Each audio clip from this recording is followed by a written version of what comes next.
Hello friends, and welcome to Olotita, or Wholeness. I dedicate today's video to you, to every single man, woman, and child living on this earth who has endured COVID-19. Because during COVID-19, and especially during the lockdown period, many people experienced symptoms of stress, anxiety, fear, isolation, loneliness, hopelessness, and so many other symptoms that are external experiences that cultivate these internal feelings for people. And all of those feelings affect a person's overall mental health. So I do dedicate this video today to anyone out there who wants to learn more about mental health. Today we're going to answer some questions, such as what is mental health? What is stress? What is anxiety? What is depression? We're also going to look at different treatment options available for anyone who is suffering from stress, anxiety, or depression. In doing some of my research for today's video, it was unsurprising to see that many of the same definitions were stated over and over and over again. According to mentalhealth.org, mental health includes our emotional, psychological, and social well-being. It affects how we think, feel, and act. It also helps determine how we handle stress, relate to others, and make choices. Mental health is important at every stage in life, from childhood and adolescence through adulthood. Thus, it's easy to see that mental health equates to physical health, emotional health, and spiritual health. If these three components are in balance, you have wholeness. If they are out of balance, you don't have mental health, you don't have wholeness, you have dis-ease, imbalance, distress, in one of those three areas of wholeness or of mental health. I know this topic hits home very closely for everyone watching the video today, because even if you somehow managed to get through COVID-19 with absolutely zero stress or anxiety, I know you know someone who did. I know that you or someone around you experienced the death of a loved one, financial crisis, isolation, depression from lockdown, or so many other things. So as we dive deeper today, I hope it gives you a little bit more understanding and clarity about why you experienced some of the feelings and sensations that you have, or that people that you care for have, through the experience that has been the pandemic, that every one of us has been touched by. I've read many different definitions of stress to bring you the most concise understanding of it, and I actually have to say that the nationalcancerinstitute.org provides a really well-encompassed understanding of what stress is, because we all say, I feel stressed. She's stressed out. That makes me stressed. And we throw that term around loosely, and it's something that we all experience, but it is distinctly different from someone who's experiencing a mental disease or a mental illness that is related to a stress disorder. So stress is normal, and stress sometimes can be healthy, but what is stress really, right? In medicine, the body's response to physical, mental, or emotional pressure. Stress causes chemical changes in the body that can raise blood pressure, heart rate, and blood sugar levels. It may also lead to feelings of frustration, anxiety, anger, or depression. Stress can be caused by normal life activities or an event, such as a trauma or illness. Long-term stress or high levels of stress may lead to mental and physical health problems. And I'd like to go a little deeper today to help you understand the stress response. The body. We either live in a state of balance, which is rest and repair, digestion, growth, sleep, or we live in a state of stress, whether it's stress from our ancestors running from lions and tigers and bears, or stress that we experience daily through traffic jams, or abusive people in your life, or COVID-19, or losing your job, or losing a limb in surgery. or experiencing anxiety and isolation through lockdown that creates so many catastrophic emotional sensations, and eventually you find yourself unable to really cope with your life. It's all chemically based, and chronic stress is what typically leads to mental dis-ease, mental illnesses. So when we look at this concept of stress, the same way you might look at comparing depression versus grief. They look very similar, but the grief process is one in which people are still having moments of happiness in their day, and they're working through the stages of the grief process and letting go of, whether it's someone who's passed or losing a job or relationship or a limb, quite literally. So the difference between depression and stress, depression and grief, for example, is the definition of depression is 2 weeks go by, you experience these symptoms. And I can wholeheartedly say I think that every one of us in the world experienced at least 2 weeks of very intense stress and anxiety. Let's talk a little bit about the stress response. Remember, there is some good stress. So you might have stress preparing for a test, or you feel a little bit of stress when you're about to present a big project at school, or a large number of things that can be very, very good, and stress is part of that. But natural processes, the body and the brain and the mind, the high goes down and you return to a more of a rest and repair type state. So that fight or flight sensation that we feel when we are stressed or anxious, it doesn't exist forever. When we have that staying in place for a very long period of time, it becomes chronic stress. And chronic stress does literally change the chemicals in your brain, and that can lead to mental distress.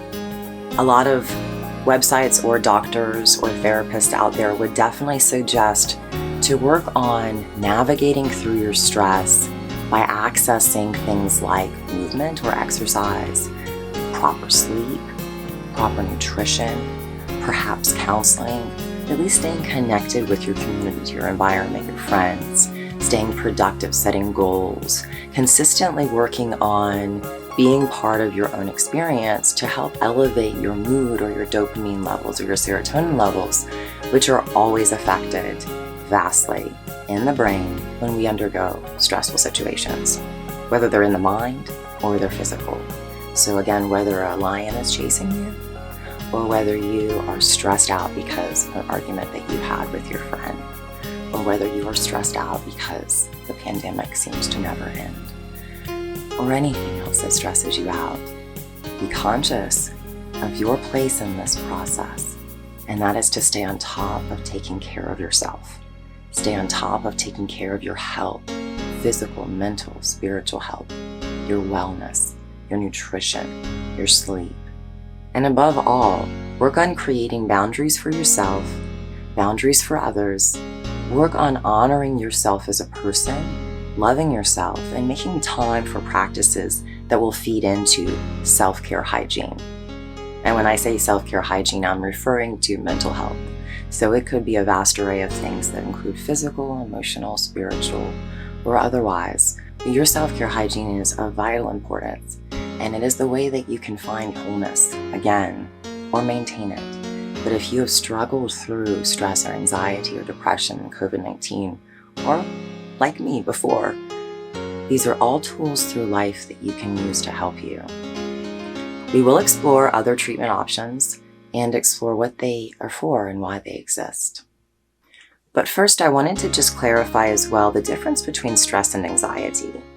Anxiety really is more of the mind and body's reaction to stress or danger or unfamiliar situations. So it's a certain amount of anxiety that's produced by your body when you feel stress. As your body moves out of a state of rest and repair, and the cortisol levels start to rise, your adrenaline starts to rise, your epinephrine starts to rise, and that's when the stress response kicks in the form of anxiety. So it's basically your body, through chemical reactions in your brain, creating anxiety physically, faster heartbeat, sometimes the ability to do almost superhuman things. But this is exactly the response that is supposed to calm down quickly after a stressful event so we can return back to balance, back to mental health, back to wholeness. And it's when that state of stress, or now anxiety, physical anxiety, is really setting in and doesn't stop, that we physically and emotionally begin to experience symptoms of disease. So now that I've touched a little bit on these chemicals, I wanted to spend just a minute talking about brain chemistry so you understand when I use these terms what they mean, why they exist, and what they're doing in your own body and your mind. All of our emotions, be they feelings of joy or sadness or happiness, euphoria, fear, anxiety, loneliness, isolation, hopelessness, they are all triggered by chemical receptors in the brain called neurotransmitters. Without going into extreme detail, neurotransmitters are the body's way of communicating with the brain. The 4 chemicals we're going to talk about today regarding the brain's chemistry and mental health: serotonin, dopamine, glutamate, and norepinephrine. Dopamine is our happy chemical. When we feel like feelings of joy or euphoria or pleasure, that's dopamine helping us out. Serotonin is the chemical in your brain that regulates sleep and rest, but it also regulates your mood, your sexual arousal, and your hunger. Glutamate is connected to your feelings of memory, excitement, and learning. Norepinephrine is both a hormone and a chemical. It creates that fight or flight response when we feel stressed out or we feel we're in danger. These neurotransmitters are not only responsible for many of those bodily and mental functions, but they have been linked to stress, anxiety, and depression as well. While perhaps for you up until COVID-19 you'd never experienced any form of mental distress or stress or anxiety, I'm sure that's unlikely.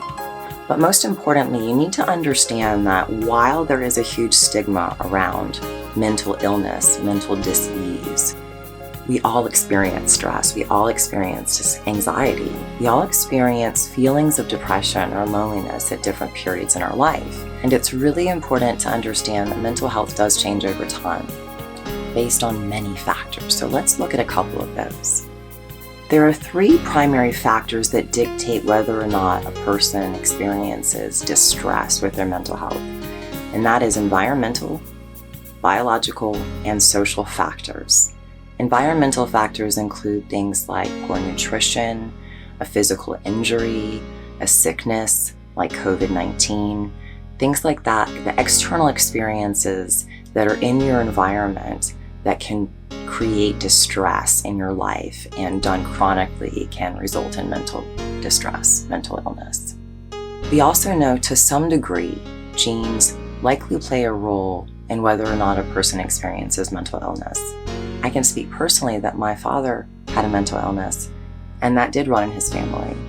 And I myself have struggled with mental illness my whole life. But I use a lot of wonderful tools for natural treatments, and I look forward to sharing so many of them with you today and every day here on Olotita. Social risk factors that influence mental health include things such as physical abuse, sexual abuse, other traumas, parents' mental health issues, the physical loss of a loved one or a friend, economic hardship, bullying, the list goes on and on. There are many social factors that greatly affect a person's mental health. So now I want to look at a couple of the diagnosable symptoms for mental distress, or I'd like to think emotional imbalance. If you experience excessive anxieties, marked personality changes, the inability to cope with problems or daily activities, marked changes in your sleeping or eating patterns, extreme mood swings from high to low or low to high, abuse of alcohol or drugs, excessive violent behavior or hostility or anger, prolonged periods of feeling depressed or anxious or apathetic. I feel like it's safe to say that you've experienced one or several of those feelings, and probably for longer than 2 weeks over the course of the pandemic. There's so many numbers, so many statistics by so many places, but they all say about the same thing. Basically, more than 50% of people will be diagnosed with a mental illness or disorder at some point in their life. 1 in 5 Americans will experience a mental illness in a given year. 1 in 5 children, either currently or at some point during their life, have had a seriously debilitating mental illness. And 1 in 25 Americans lives with a serious mental illness, such as major depressive disorder, schizophrenia, or bipolar disorder. I've included a lot of links below in the description box for you to do more research on your own and start looking at some of the statistics, because there's so many out there and they're really eye-opening to help really bring more awareness to what is often stigmatized and should not be. The last great stigma of the 20th century is the stigma of mental illness. Tipper Gore, wife of the former US Vice President. I can assure you, if you have not experienced the stigma of mental illness, the kind of isolation people feel because they struggle with mental illnesses is severely disturbing, and something I hope that as a collective consciousness we will work ferociously to eradicate from our society. Whether it's bullying in schools, or mistreatment in the workplace, or things that are done behind the scenes in the homes. I hope that over time, more progress will be made so that people really do begin to understand the causes of mental illness, and they don't berate and ridicule those suffering anymore, because that actually causes more distress to someone who's struggling with mental health, not less. So if you would like to help anyone struggling with mental illness, having mental distress of any kind, be supportive, be empathetic, be helpful. And the stigma just doesn't make sense anymore, considering that every one of us has experienced a level of mental distress. So work hard with your tools to help bring more awareness, bring more education, and bring more treatment to people who need it.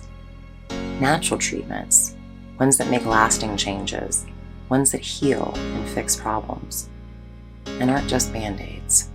If you're still with me in this video and this is touching home for you, I promise you're not alone. 1 in 5 US adults experience mental illness each and every single year. 1 in 20 US adults experience serious mental illness every year. 1 in 6 youth aged 6 to 17 experience a mental health disorder every year. Suicide is the second leading cause of death for people aged 10 to 34. And for the rest, it's the 10th leading cause of death. Many of my statistics come from different websites, which again I've linked in the description box below. So now that we've talked about stress, anxiety, and mental health as a whole, I want to spend a moment exploring depression. What is depression?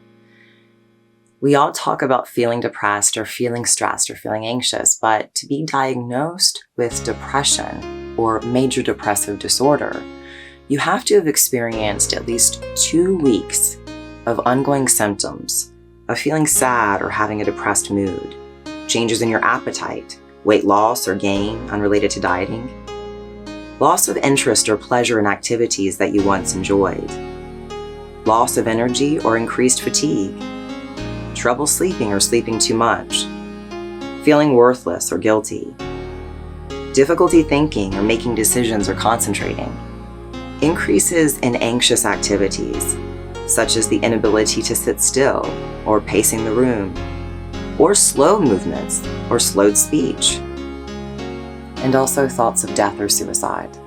Psychiatry.org says that symptoms must last at least 2 weeks and must represent a change in your previous level of functioning for a diagnosis of depression.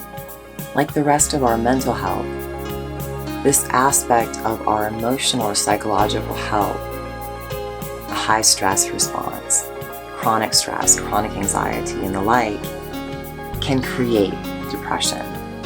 We've already looked at a lot of the risk factors for mental distress, emotional imbalance, mental health issues, mental illness, and they also apply to depression. One aspect of this that I think is often overlooked is the role that certain medicines play in people's emotional state of being. It is acknowledged in a lot of the research that is out there. Oftentimes, you might take a medication for your battle with cancer, or your battle with Crohn's disease, or your battle with whatever you're battling with. And it can alter the chemistry in your brain and your body, which can tip the scales by affecting the brain chemistry that affects your mood that we discussed earlier: serotonin, dopamine, norepinephrine. And this is yet another risk factor to add on top of the social, environmental, and genetic factors that we've discussed already. Now we're going to look at treatment options for people who are experiencing stress, anxiety, depression, or a slew of other mental health related distress. It is important to get help when you're dealing with severe anxiety or stress or depression.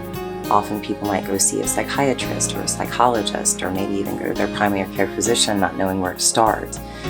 And there's a lot of information out there, and I will say that in the links in the description box below, many of these nationally accredited websites that focus on mental health or depression or mental illnesses advocate for treatments, and the first is always medication.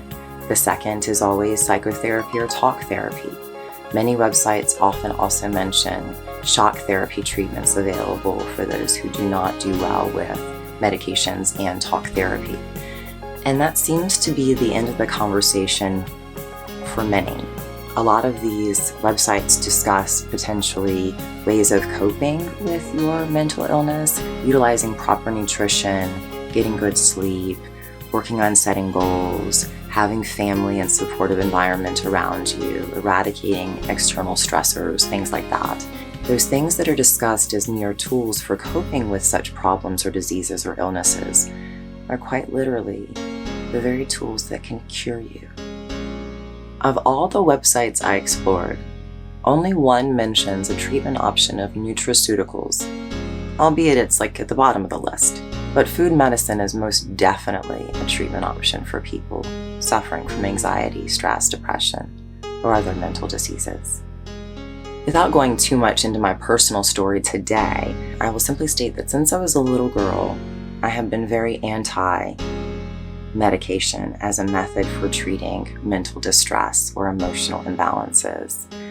I was very blessed and lucky as a freshman in college to have found Ashtanga Yoga. And that, after many years of struggling with anxiety and stress and depression from the aftermath of my father's suicide and the bullying and so many other things, I found a way to not only manage my stress and anxiety, but to really thrive and to find myself living in states of true joy and peace and happiness. And despite many external environmental factors trying to take away my peace or joy or happiness through the years, yoga and meditation were always a fulcrum point for me to come back to my wholeness, as well as diligent work with my diet and my sleep habits and the way I live my life. However, when a routine shoulder surgery severed my suprascapular nerve, taking away my left rotator cuff, among other things that surgery created, it took away my wholeness. I, at that point, still had my emotional well-being and my spiritual well-being, but my physical well-being was ripped from me. So I not only had to go through fear and anxiety and isolation and loneliness and feelings of hopelessness and so many other emotions, and they certainly lasted well beyond 2 weeks. I also had to deal with the grieving process of losing so many parts of myself and my identity. And I say all that to say that I found myself extremely stressed out, extremely anxious, and extremely depressed. And with the advocacy of my sister, I began to take antidepressant medication. I can only assure you that the antidepressant medication made me feel suicidal. So it took me from a place of depression and anxiety and stress to a place of actually having suicidal ideations. Literally, I'd be washing my dishes and then I'd think, go kill yourself. very strange experiences. And it's taken a long time. I had to go through serotonin syndrome and a lot of other things to finally not only get off of the antidepressant that made me feel suicidal, but to get off of all medications that mess with my brain chemistry. So I am really here today advocating for the urgency for you to reach into the toolbox of natural remedies that has been around since the beginning of time. And if you study through ancient history and ancient cultures, you'll see that what today is often dismissed as quackery was truly the medicine of the ancient times. And our modern medicine and chemicals have a place. The place is emergency situations. And we do a really good job, I think, today in saving lives when they would otherwise absolutely have been lost. But in the day-to-day maintenance of the balance of the body, mind, and soul, things like external chemicals actually make things, in my opinion, far, far worse. Before you reach into a bottle to take a pill that's going to affect your serotonin levels, let's look a little bit into what these chemicals do to your brain, and then let you decide. WebMD states, the truth is that even experts aren't completely sure how antidepressants work. There's just a lot we don't know about how the brain functions. They don't even know how chemicals in these drugs they give to us help to improve our depression.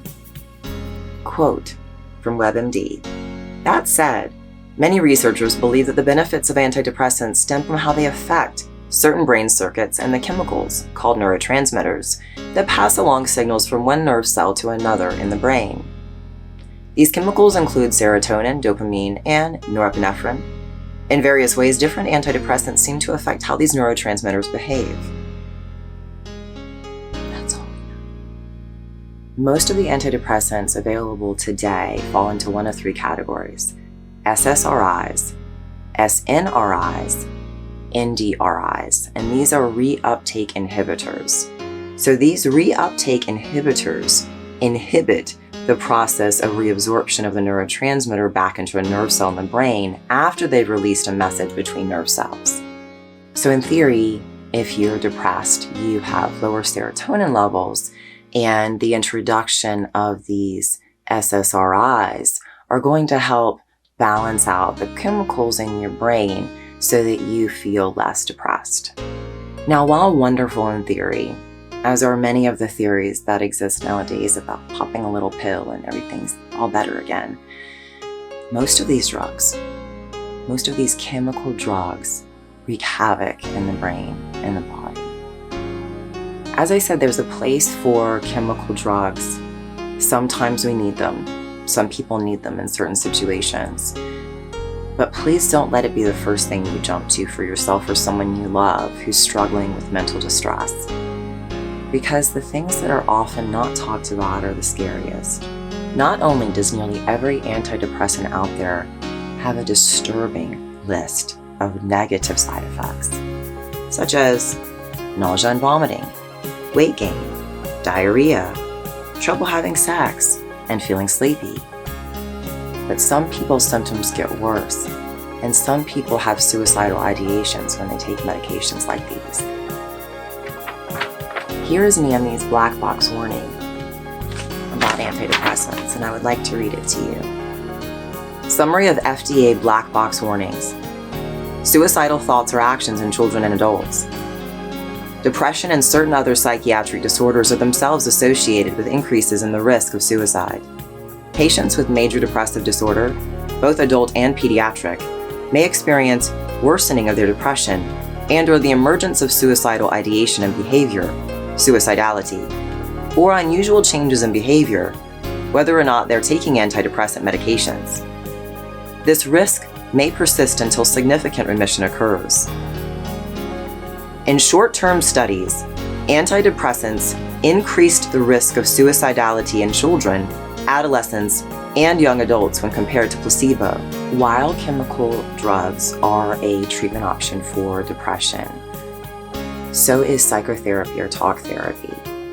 Unfortunately, many people diagnosed and undiagnosed with mental distress or emotional imbalances greatly need tools to access these types of mental health professionals to give them the talk therapy they need, but often do not have that opportunity. But the one treatment option that is so underlooked, so dismissed, is natural medicine. Healing the mind, the body, and the soul to return back to balance, to return back to wholeness through movement, through proper breathing, through proper sleep, through working with different tools to help cultivate a safer, happier, more stable mindset, irregardless of the external triggers around you that might continue to stress you out and might continue to create anxiety in your day-to-day life. But nonetheless, you're equipped with the tools to navigate through those life experiences and maintain your mental health, maintain your wholeness. So I urge you, please look into natural modalities of healing for yourself or anyone you care about that might be experiencing mental distress, emotional imbalance, anything affecting their mental health.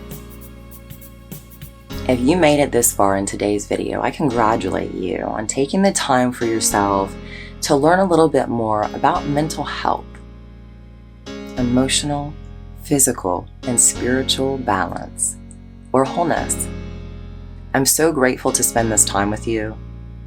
It's a topic that I very much hope to bring more awareness to, because I'm not the only one that suffers from stress or anxiety, and neither are you.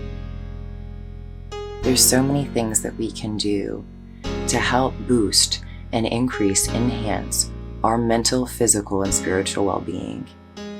I want to offer you a very special gift, a tool for you to work on enhancing or maintaining your wholeness, your mental health. It's a 15-minute guided meditation to help relieve stress and induce relaxation. It's in a link in the description box below. And last but not least, please let me know today, not only that you made it to the end of the video, but what was most touching for you, if you're comfortable sharing. If not, maybe just leave me a little heart emoji, letting me know that you made it to the end of the video, and also letting YouTube know that you like content like this. Thank you so much. Namaste.